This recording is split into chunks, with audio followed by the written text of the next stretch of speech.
আধুনিক সভ্যতার এক অনন্য নিদর্শন হল স্কাইস্ক্র্যাপার বা আকাশচুম্বী অট্টালিকা। নিশ্চয়ই জেনে অবাক হবেন, বর্তমান পৃথিবীর সবচেয়ে টেকসই ও সাশ্রয়ী আকাশচুম্বী অট্টালিকা তৈরির পদ্ধতি আবিষ্কার করেন একজন বাঙালি। তার নাম ফজলুর রহমান খান। বিশ্বব্যাপী তিনি এফআর খান নামে পরিচিত। 1973 সাল থেকে 1998 সাল পর্যন্ত প্রায় দীর্ঘ 25 বছর পৃথিবীর সর্বোচ্চ ভবন হিসেবে পরিচিত ছিল সিয়ার্স টাওয়ার।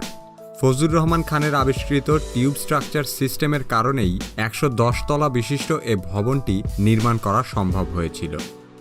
শুধু তাই নয়, পরবর্তীকালে নিউ ইয়র্কের ওয়ার্ল্ড ট্রেড সেন্টার, মালয়েশিয়ার পেট্রোনাস টুইন টাওয়ার থেকে শুরু করে বর্তমানকালের সর্বোচ্চ অট্টালিকা বুর্জ খলিফাও এফআর খানের আবিষ্কৃত টিউব স্ট্রাকচার পদ্ধতিতে তৈরি করা হয়েছে। বাংলাদেশি মহান এই প্রকৌশলী শুধু বর্তমান পৃথিবীর ভবন নির্মাণ কাঠামোই বদলে দেননি, তিনি যেন মানব সভ্যতাকেই পৌঁছে দিয়েছেন নতুন এক মাত্রায়। এজন্য তাকে বলা হয় আইনস্টাইন অফ স্ট্রাকচারাল ইঞ্জিনিয়ারিং। কিভাবে এ পর্বে জানব বাংলার এই আইনস্টাইন সম্পর্কে। বিশ্ববিখ্যাত এই বাঙালিকে জানতে হলে ভিডিওটি শেষ পর্যন্ত দেখতে হবে। ভিডিও শুরু করার আগে কিভাবে সাবস্ক্রাইব করুন এবং বেল আইকনটিতে ক্লিক করুন।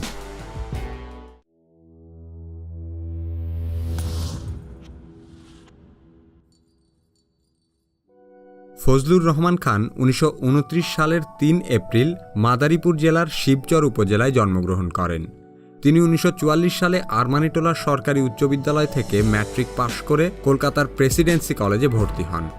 এরপর ইঞ্জিনিয়ারিং পড়ার জন্য ভর্তি হন কলকাতার শিবপুর বেঙ্গল ইঞ্জিনিয়ারিং কলেজে। 1950-এর সাম্প্রদায়িক দাঙ্গার কারণে তিনি ঢাকায় ফিরে এসে তৎকালীন আহসানুল্লাহ ইঞ্জিনিয়ারিং কলেজ, যা বর্তমান বাংলাদেশের প্রকৌশল বিশ্ববিদ্যালয় বা বুয়েট থেকে ব্যাচেলর অফ ইঞ্জিনিয়ারিংয়ে স্নাতক ডিগ্রি লাভ করেন। এরপর আহসানুল্লাহ ইঞ্জিনিয়ারিং কলেজেই শিক্ষক হিসেবে তার কর্মজীবন শুরু হয়। 1952 সালে এফআর খান সরকারি বৃত্তি নিয়ে পিএইচডি ডিগ্রি অর্জনের উদ্দেশ্যে আমেরিকায় যান।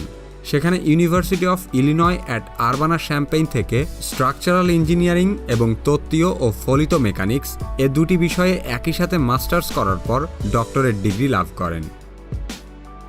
1955 সালে এফআর খান আমেরিকার শিকাগো শহরের স্কিডমোর উইং অ্যান্ড মেরিল নামের স্থাপত্য প্রকৌশল প্রতিষ্ঠানে কাজ শুরু করে। সেখানে বছরখানেক কাজ করেই 1956 সালে আহসানুল্লাহ ইঞ্জিনিয়ারিং কলেজে পূর্ব পদে ফিরে আসেন। এরপর 1957 সালে তিনি যোগ দেন করাচি ডেভেলপমেন্ট অথরিটিতে। কিন্তু এখানে নিয়মতান্ত্রিক বেড়াজালের মধ্যে আবদ্ধ থেকে তিনি তার মেধা ও দূরদর্শিতার প্রতিফলন ঘটানোর কোনো সুযোগই পাচ্ছিলেন না। পরবর্তীতে 1960 সালে আমেরিকার স্থাপত্য প্রতিষ্ঠান স্কিডমোরের আমন্ত্রণে যুক্তরাষ্ট্রে গিয়ে কোম্পানিটির শিকাগো অফিসের পরিচালক হিসেবে যোগদান করেন। পাশাপাশি তিনি আমেরিকার ইন্টারন্যাশনাল ইনস্টিটিউট অফ টেকনোলজির স্থাপত্য বিভাগে অধ্যাপনা শুরু করেন। পরবর্তীতে তিনি সেখানকার এমিরেটাস প্রফেসরও হয়েছিলেন। ফজলুর রহমান খান দ্বিতীয় দফায় আমেরিকা এসে একটি নতুন যুগের সৃষ্টি করেন। গতানুগতিক পদ্ধতির বাইরে যেয়ে তিনি আকাশচুম্বী ভবন বানানোর সম্পূর্ণ নতুন এক পদ্ধতি আবিষ্কার করেন। তার যুগান্তকারী এ তত্ত্বের নাম টিউব স্ট্রাকচার সিস্টেম। এ পদ্ধতিতে বিশাল বিশাল ভবন নির্মাণ অতীতের যে কোনো পদ্ধতির চেয়ে অনেক বেশি সাশ্রয়ী। 1960 সাল থেকে এখনও পর্যন্ত নির্মিত প্রায় সকল আকাশচুম্বী ভবন তার টিউব স্ট্রাকচার সিস্টেমকে অনুসরণ করেই বানানো। 1960 থেকে 70 সালের মধ্যেই এফআর খান বিখ্যাত হয়ে যান। তার নকশায় 1968 সালে শিকাগো শহরে গড়ে তোলা হয় 100 তলা বিশিষ্ট জন হ্যানকুক সেন্টার। তৎকালীন সময়ে এটি ছিল বিশ্বের দ্বিতীয় সর্বোচ্চ ভবন। বর্তমানকালেও এটি পৃথিবীর তৃতীয় সর্বোচ্চ আবাসিক ভবন। এরপর তার নকশায় নির্মিত হয় তৎকালীন পৃথিবীর সবচেয়ে উঁচু ভবন সিয়ার্স টাওয়ার। 2009 সালে সিয়ার্স টাওয়ারের নাম পরিবর্তন করে রাখা হয় উইলস টাওয়ার। 1973 সালে এ টাওয়ার নির্মাণ সম্পন্ন হবার পর নিউ ইয়র্কের টুইন টাওয়ার ওয়ার্ল্ড ট্রেড সেন্টারকে পিছনে ফেলে টানা 25 বছর এটি ছিল পৃথিবীর সর্বোচ্চ ভবন। বর্তমানে উইলস টাওয়ার আমেরিকার দ্বিতীয় সর্বোচ্চ এবং পৃথিবীর 16তম সর্বোচ্চ ভবন। প্রতি বছর প্রায় 10 লক্ষেরও বেশি লোক উইলস টাওয়ারের পর্যবেক্ষণ ডেকে ঘুরতে আসে এবং এখনও পর্যন্ত এটি শিকাগোর সর্বোচ্চ পর্যটন আকর্ষণ কেন্দ্র। এফআর খান এছাড়াও আরও বহু স্কাইস্ক্র্যাপারের নকশা করেছেন। এর মধ্যে উল্লেখযোগ্য হল DeWitt Chestnut apartments, one shell square, 140 William street, US bank center, one magnificent mile, Onterie center ইত্যাদি। 60-70-এর দশকে যখন পশ্চিমা প্রকৌশলীদের কাছেও কম্পিউটার খুব বেশি পরিচিত ছিল না, তখন ফজলুর রহমান খানের হাত ধরেই পরিচিতি পায় কম্পিউটার এইডেড ডিজাইন বা ক্যাড। ক্যাড হলো কম্পিউটারের সাহায্যে অনেক জটিল নির্মাণের মডেল তৈরি করা।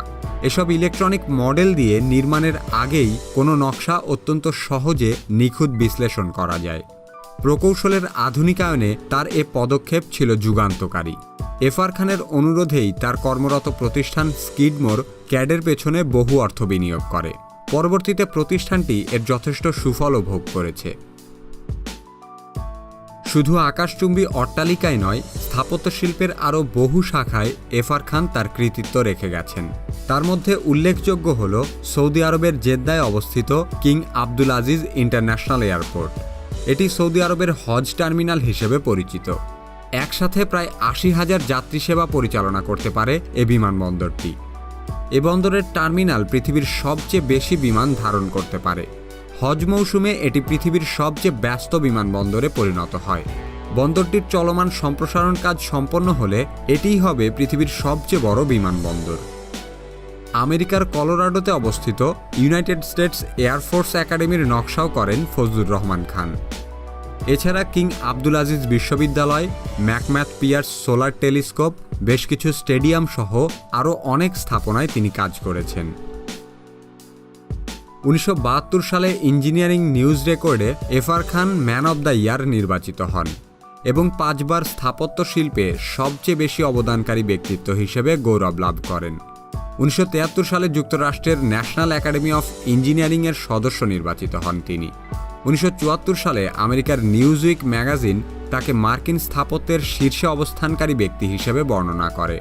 এছাড়া তিনি আন্তর্জাতিক গগনচুম্বী অট্টালিকা ও নগরায়ন পরিষদের চেয়ারম্যান ছিলেন। নর্থ ওয়েস্টার্ন ইউনিভার্সিটি, লে ইউনিভার্সিটি এবং Swiss Federal Institute of Technology থেকে তাকে সম্মানসূচক ডক্টরেট উপাধি দেওয়া হয়। The Council on Tall Buildings and Urban Habitat তার সম্মানে Fazlur Khan Lifetime Achievement Medal নামে পুরস্কার প্রচলন করে। এছাড়া লে ইউনিভার্সিটিতে স্ট্রাকচারাল ইঞ্জিনিয়ারিং অ্যান্ড আর্কিটেকচার বিভাগে তার নামে চেয়ার স্থাপন করা হয়। মুসলিম স্থাপত্যে অবদান রাখার জন্য তিনি আগা খান পদকে ভূষিত হন। 1998 সালে শিকাগো শহরের সিয়ার্স টাওয়ারের পশ্চিম ও দক্ষিণ পাশের সড়কের নামকরণ করা হয় ফজলুর আর খান ওয়ে। এছাড়াও তার অবদানের জন্য তিনি এত পুরস্কার ও সম্মাননা পেয়েছেন যে তার সবগুলো এই স্বল্পদৈর্ঘ্য ভিডিওতে উল্লেখ করা সম্ভব নয়। এফআর খান 1971 সালে বাংলাদেশের মুক্তিযুদ্ধের পক্ষে প্রবাসে থেকেও অসামান্য ভূমিকা পালন করেন। প্রবাসী বাঙালিদের নিয়ে মুক্তিযুদ্ধের জন্য তিনি একটি ফান্ড গঠন করেছিলেন। এফআর খানই প্রথম বাঙালি যিনি মার্কিন সিনেটে গিয়েছিলেন বাংলাদেশের উপর পশ্চিম পাকিস্তানের বর্বরতার বিরুদ্ধে বিশ্ব জনমত গড়ে তুলতে। তার মৃত্যুর 17 বছর পর 1999 সালে বাংলাদেশ থেকে তাকে স্বাধীনতা দিবস পুরস্কার দেওয়া হয়। একই বছর ফজলুর রহমান খানের স্মরণে বাংলাদেশ ডাক বিভাগ থেকে 4 টাকা মূল্যের একটি ডাক টিকিট প্রকাশ করা হয়। 1959 সালে এফআর খান বিয়ে করেন এক অস্ট্রেলীয় আমেরিকান নারী লিজেলোট খানকে। তাদের একমাত্র সন্তান ইয়াসমিন সাবিনা খানও পেশায় একজন স্থপতি। ব্যক্তিজীবনে এফআর খান ছিলেন একজন সাদাসিধে বাঙালি। রবীন্দ্রসঙ্গীত ছিল তার খুব পছন্দের। বিভিন্ন পারিবারিক আসরে তিনি রবীন্দ্রসঙ্গীত গাইতেনও। এফআর খান 1982 সালের 26শে মার্চ মাত্র 53 বছর বয়সে সৌদি আরবের জেদ্দায় মৃত্যুবরণ করেন। মৃত্যুর পর তার দেহ আমেরিকায় নিয়ে যাওয়া হয় এবং শিকাগোর গ্রাসল্যান্ড কবরস্থানে তাকে সমাহিত করা হয়। আমেরিকার প্ল্যানিং অ্যাসোসিয়েশনের মতে নিউ ইয়র্ক অঙ্গরাজ্যের বাফেলো আমেরিকার সেরা পরিকল্পিত শহর। সবচেয়ে সেরা নকশার এ শহরটি কিভাবে গড়ে তোলা হয়েছে তা জানতে কি কেন কিভাবে এই ভিডিওটি দেখুন। কি কেন কিভাবে চ্যানেলে আপনি নতুন হলে এই চ্যানেলের অন্যান্য ভিডিওগুলো দেখতে থাকুন। এ ধরনের ভিডিও নিয়মিত দেখতে চাইলে কি কেন কিভাবে সাবস্ক্রাইব করুন। আমাদের পরবর্তী ভিডিও আপলোড হওয়ার সাথে সাথে দেখতে চাইলে সাবস্ক্রাইব বাটনের পাশে বেল আইকনটিতে ক্লিক করুন। এই ভিডিওটি ভালো লাগলে লাইক করুন, বন্ধুদের সাথে শেয়ার করুন। কি কেন কিভাবে চ্যানেলে কি বিষয়ে ভিডিও দেখতে চান তা কমেন্টে লিখে জানান।